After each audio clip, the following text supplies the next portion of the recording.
Let's talk about sets. A set, by definition, is just a collection of objects or entities. Straightforward.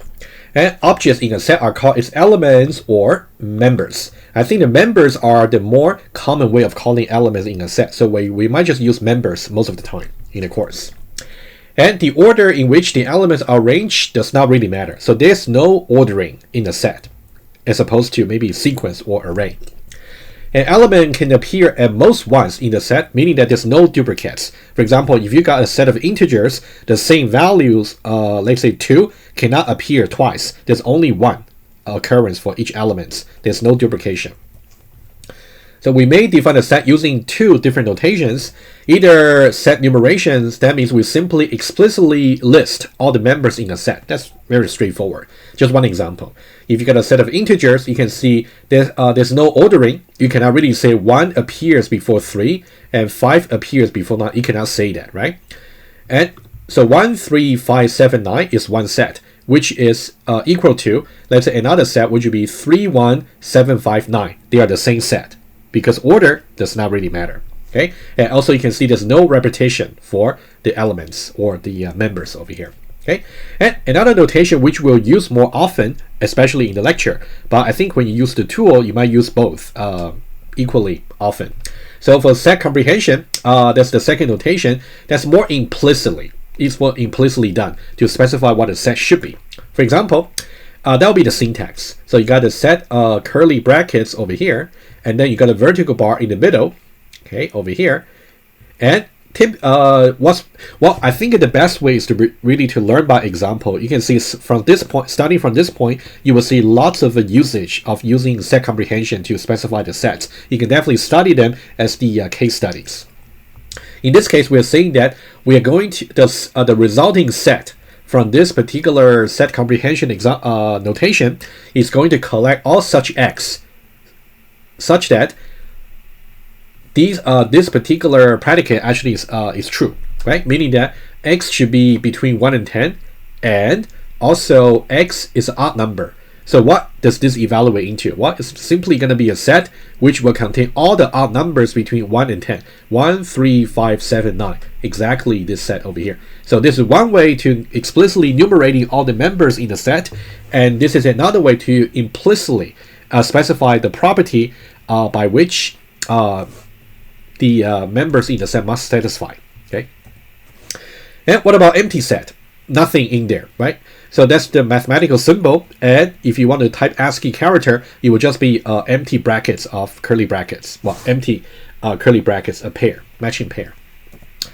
So we may check if an element is a member of a set. That's very straightforward. We simply use the membership operator over here. Okay. So in case you forgot how to write it, so that's how you write a membership operator, right? Something like that. Okay, that's a membership operator. Okay,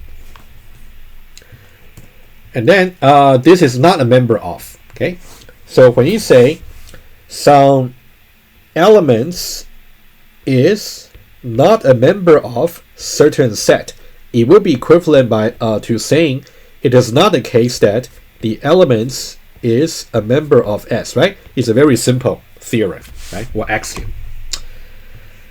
Okay, and then the number of elements in a set is called its cardinality. Okay, it's the size of the set, how many elements are there, right? So there are different ways to really write a cardinality, but let's find a standard way. So you can simply put like an absolute value for the set, right? So you can see the cardinality for empty set is simply just 0. And remember, this was a set that we actually used to specify using the set comprehension notation. And how many elements are there? We'll simply apply the absolute value, like a cardinality operator. It should be just 5, right? Because we said before, it's going to be equivalent to this particular set, 1, 3, 5, 7, 9, right? Very simple operation for the set, okay? And there are certain relations that we can impose on the sets. Let's see. They're also very standard ones. So given two sets, let's say S1, S2, which may or may not be empty. So we talk about subset, right? So this is the definition for subset. I'll let you, okay, let's try to interpret this a little bit, but you should really also study the definition yourself. S1 is said to be a subset of S2. If and only if every x, if x is a member of S1, it is the case that x is a member of S2. That's why it's an implication. If x is not a member of S1, we don't care, right? It's a very straightforward definition for subset, okay?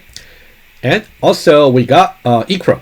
We can actually define equality over two sets by using subset. You can think about S1 is a subset of S2. It's more like I is less than or equal to j, right? Like being two integers.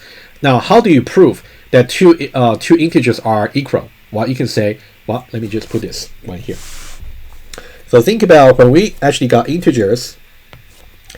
When we say I less than or equal to j, and j less than or equal to I.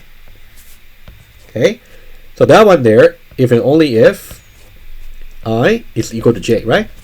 And that's a kind of analogy. So you can think about for the set.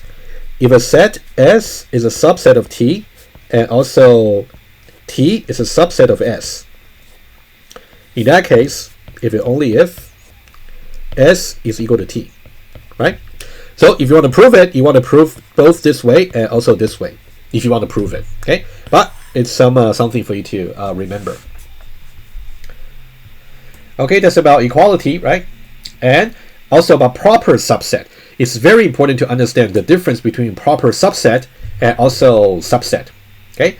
By definition, we're saying that S1 is a proper subset of S2 if, first of all, S1 is a subset of S2. However, S1 cannot be exactly the same as S2. There's got to be at least one element fewer in the S1. That's actually not in S2. There's got to be exactly one element that's actually in S2, but that's not in S1. Okay, let's see exactly. Okay, so for example, you can see over here, very, very easy actually. So think about here, if I got a set over here, let's say 1, 2, and 3. Okay, so you can say S, T. Okay, so 2, 3, and 1. Over here, U. Let's say 3 and 2. Right? Let's say we got these three sets. Okay, you can definitely say S is a subset of T,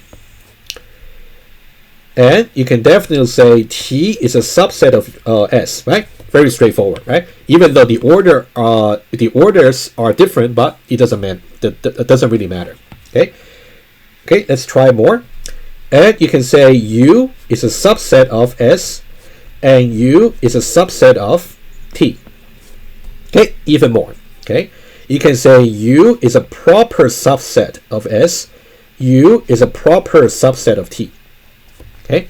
Because you can see U actually got two elements. And T and also S, they got three elements, right? You got exactly at least one element fewer in this set, in the left operand over here. On the other hand, if you actually try the following, if you try, for example, let's say S is a proper subset of itself. No, that's not the case, right? Because S is exactly equal to itself. And also, if you try S, let's say it's a proper subset of T.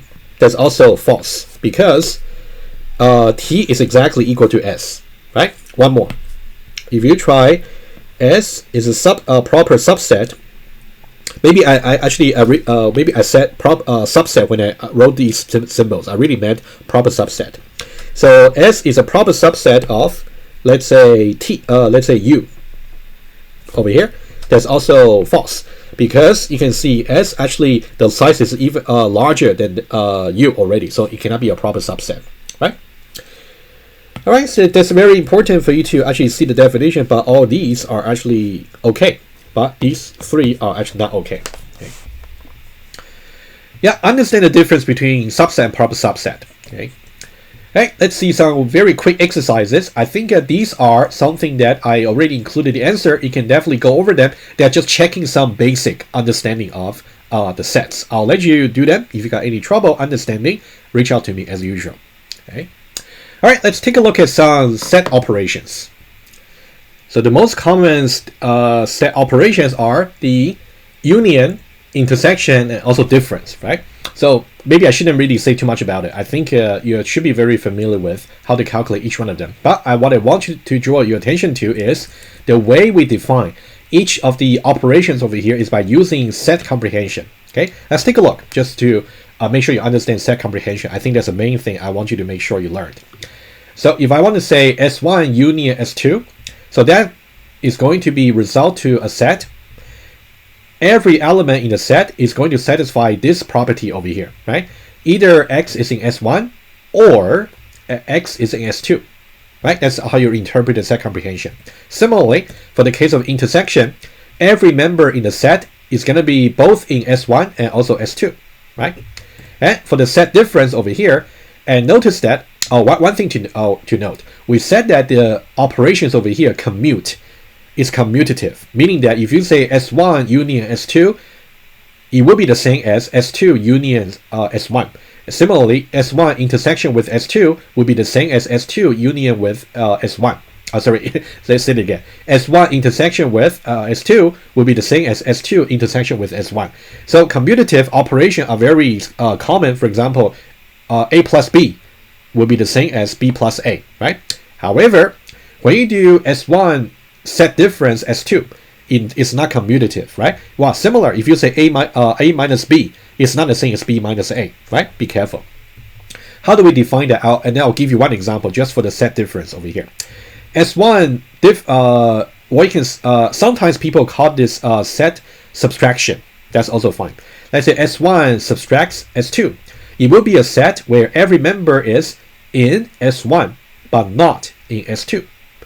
All right, let's take a look at one example together. Okay, let's say this. Oh, why don't we look at this? I think this will be good. Why don't we look at these two, S and also U over here? Okay, if I say S, okay, notice that how you draw the set difference symbol, right? It should be like a backward slash, a little bit like that. Okay, but it should be longer.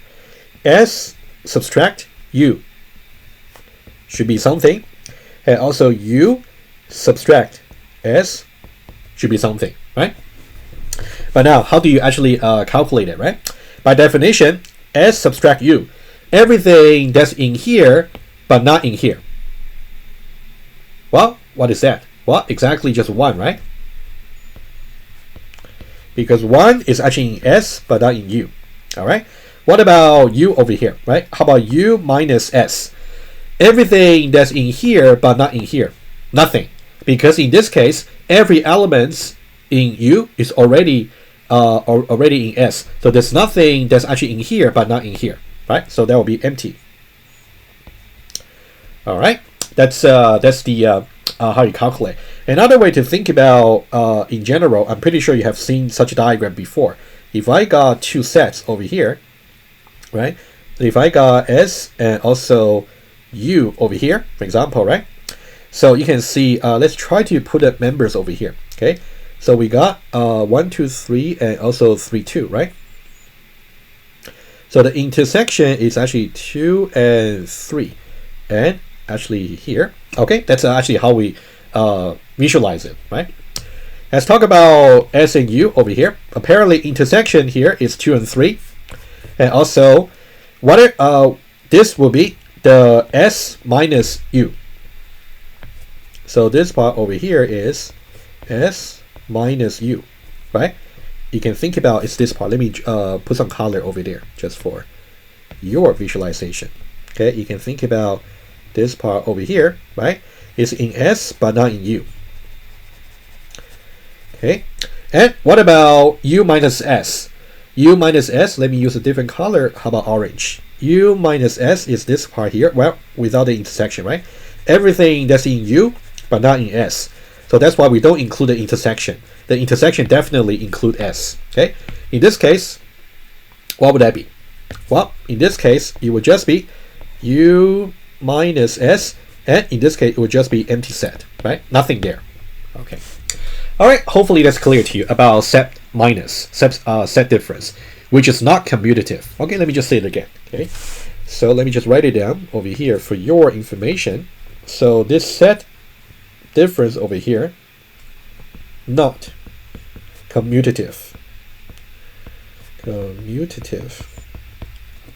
So whereas the union and also intersection operators, they are commutative. Okay. All right. Let's now talk about power set.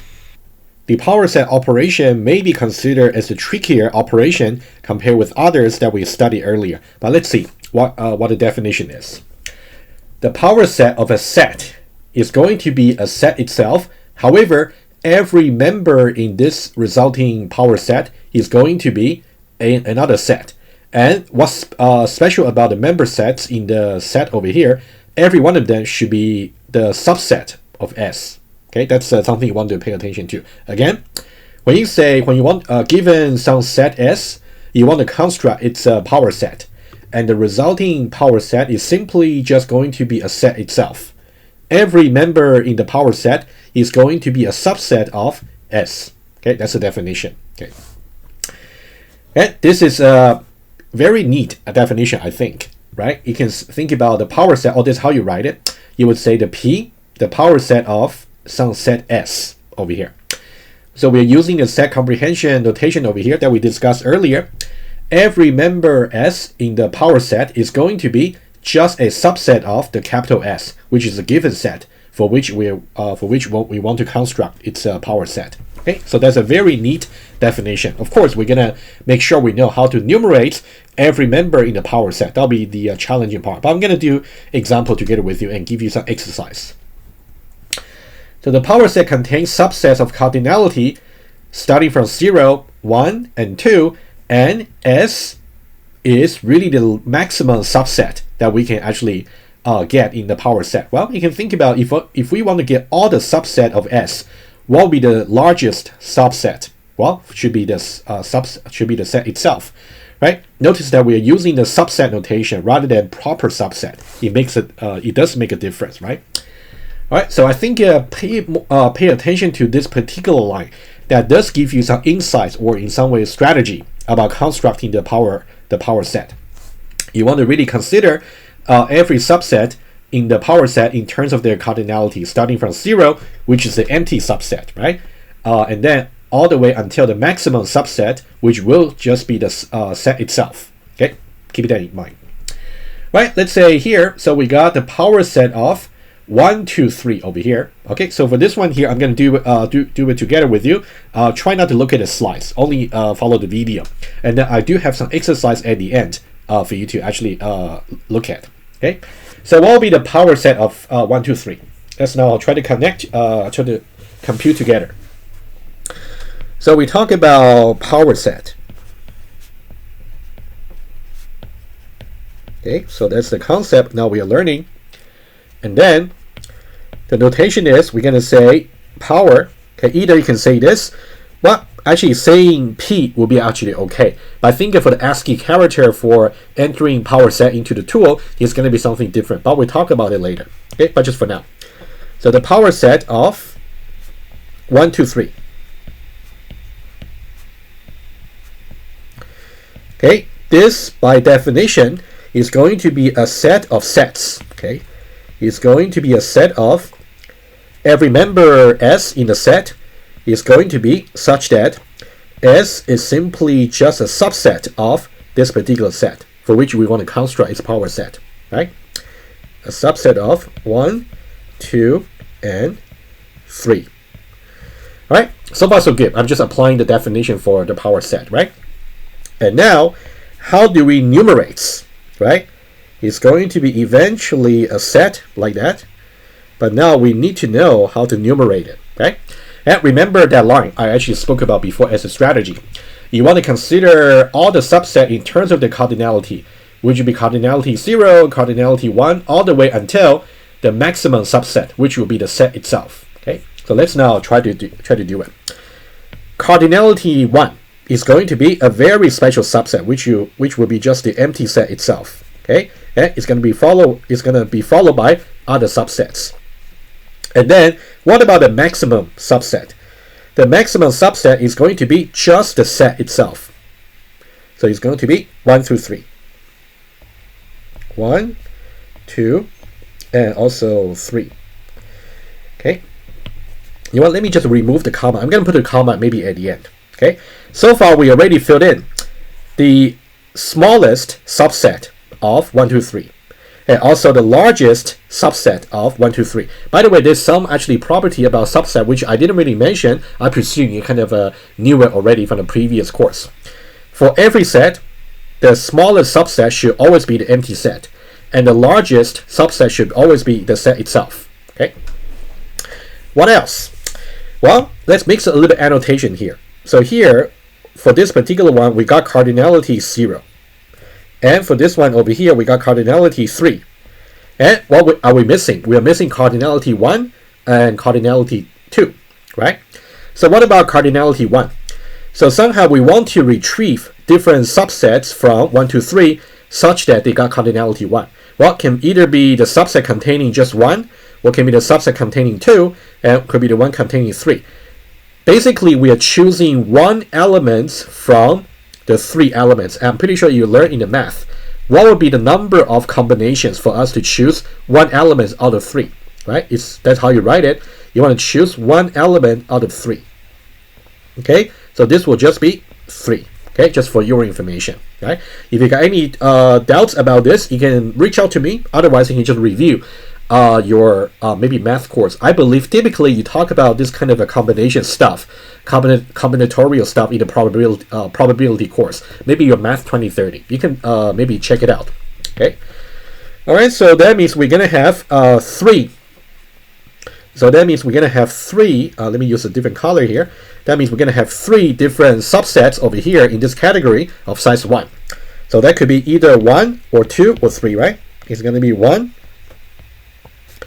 or 2 or 3 over here, right? You can see every one of these is actually is the subset of cardinality 1.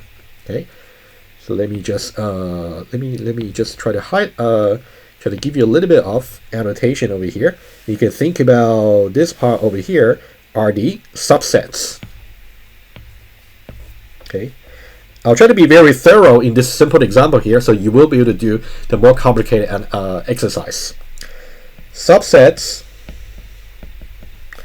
of cardinality, I'll say card 1. Right? Now, what about subsets of cardinality 2? How many are there? Right? So this is a missing row that we should really fill in. How many are there? Well, we're going to calculate it. Right? It's going to be basically out of the 3 elements over here, we're going to choose 2 from there. Well, you know very well about the property of combinatorial calculation. 3 choose 2 is just the same as 3 choose 1. Okay, so we'll just be 3. Okay, either we can choose 1, 2, or we can choose 2, 3, or we can choose 1, 3. Either way, right? Let's now put it down. So I'm gonna put 1, 2. Or we can think about which one not to be included, right? Either we can choose not to include 3, or we can choose not to include 2, or we can choose not to include 1. Similar, right? All right, so let's now say 1, 2, or 2, 3, or 1, 3. Yeah, hopefully you're enjoying the math. Math is really fun. Okay, over here. So these are the subsets, different category, right? Let's put the category over here. So these are the categories over here. So these are the subsets of cardinality 2. Subsets of cardinality 2, right? So we got subset of different cardinality. Cardinality 0, cardinality 1, cardinality 2, cardinality 3, right? Remember the power set overall is just a set. And every member in the power set is just another set. And every member set over here, every one of them is simply just a subset of the original set for which you want to calculate the power set. All right. Let's not forget about the comma. Okay. So put a comma over here. And I think that's it. Right. Okay. So that's a power set construction. Hopefully you're following. Right. Of course, you may just want to review how to calculate n choose m, right? That's about the combinatorial calculation. We still need to use this later on when we calculate some property of relation, but we'll get there. Okay. Let's now move back. All right, so that's the example. That's exactly what I just wrote, have derived together with you. Okay, good. So now you fully understand it, which I'll be happy. And this will be the exercise for you. Okay, so now I want you to calculate this, the difference between two sets. Each one of them is a power set. So the power set of 1, 2, 3, 4, 5 minus the power set of 1, 2, 3. This is going to be quite a bit of writing on a piece of paper, but I think to really thoroughly think about it, I think that will definitely help you understand about the power set. Okay, I'm going to leave the exercise to you. Let's now move on to the next one. Let's now talk about how we can construct tuples or order pairs.